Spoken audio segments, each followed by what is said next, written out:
Good morning guys, this is Bindu then, welcome back to another blog. Another মতলব অনেকদিন পরেই blog হচ্ছে। যাই হোক, একটা জামানা ছিল যখন ভিডিও করতে ভালো লাগতো, এখন টাইমও পাই না সত্যি কথা বলতে, এর জন্য রিল ফিল একটু বাড়াই। তো যাই হোক, আজকে হচ্ছে 13 তারিখ, কাল 14 তারিখ, মানে কাল হচ্ছে হোলি। তো যারা যারা জানো, আমি কমান্ডো কম্পিটিশানে ছিলাম এখানে, মানে আমাদের ট্রেনিং সেন্টার বলছে, এখন ট্রেনিং সেন্টারেই চলে এসেছি। আলাদা দিন ছিল ওটা।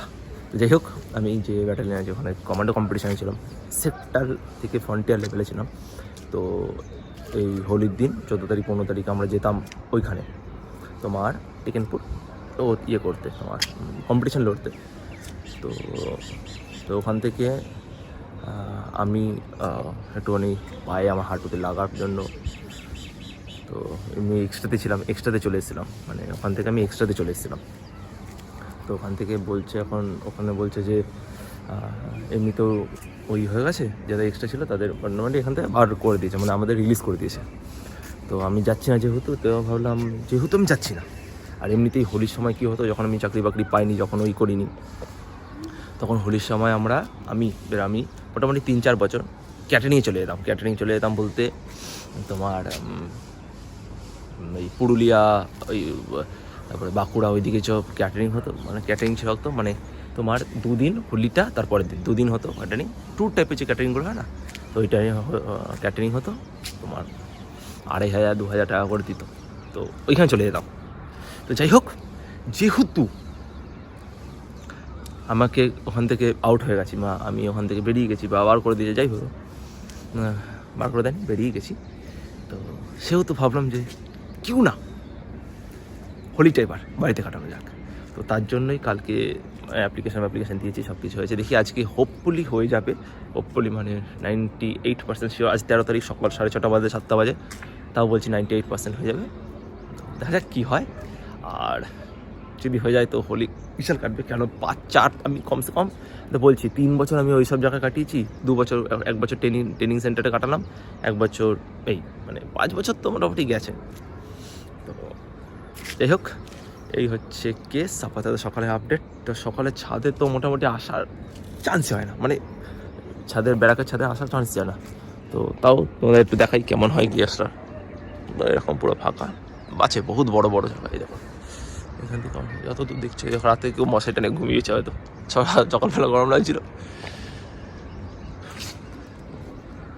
তো যাই হোক, এই হচ্ছে আপাতত সিন।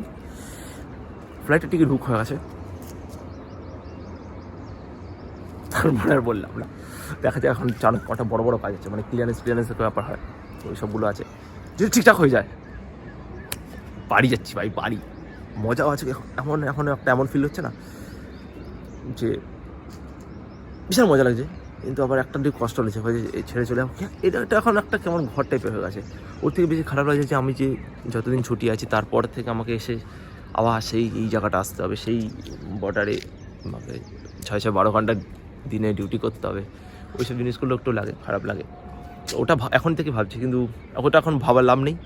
এখন হচ্ছে আমি যতদিন বাড়ি যাবো, ওই বাড়ির আনন্দটা আগে নিতে হবে। কেন বাড়িতে যাবো একদম ক্লিয়ার মাইন্ড করে যাব, যে খুব আনন্দ করবো, খুব মনে ঘুরবো, সবার সাথে অনেক কাজ আছে, সেগুলো করবো।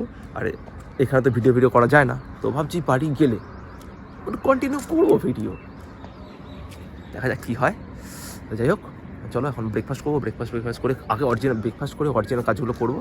তোমাদের সাথে কখন দেখা হচ্ছে জানি না, কিন্তু দেখা হবে। চলো গাইস,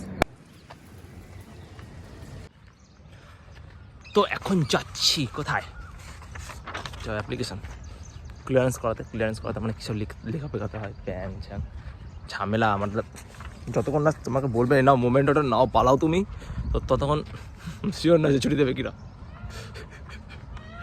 বহুত হালত খারাপ ভাই, যদি বাই চান্স ছুটি না দেয় না, মানে বাই চান্স যদি ছুটি না দেয়, ওদিকে 8,500 10,000 টাকা মতো লস হয়ে যায় ভাই।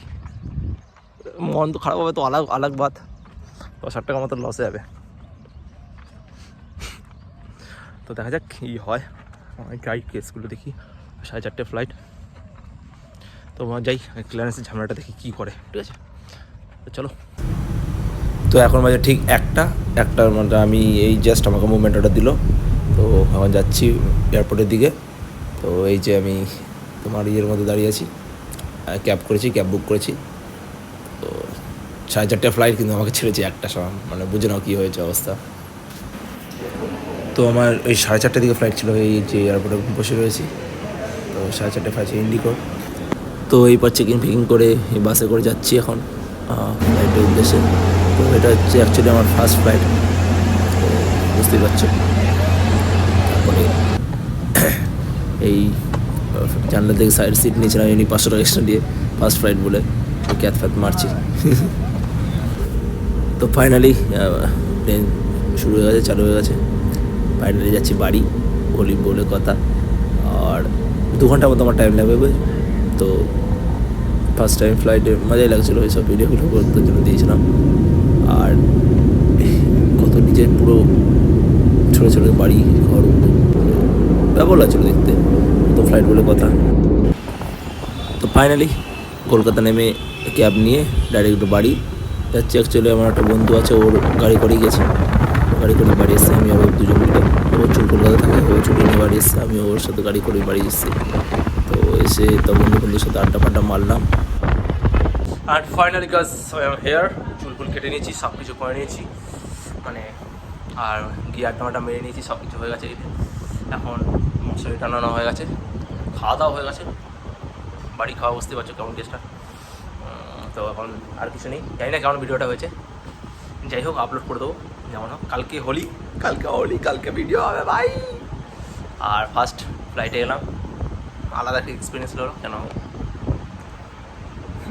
ভালোই হয়েছে, টাকাটা বেশি খরচ হয়েছে। যাই হোক, আজকের জন্য ভিডিওটা এইটুকুই, দেখা হচ্ছে হয়তো কাল।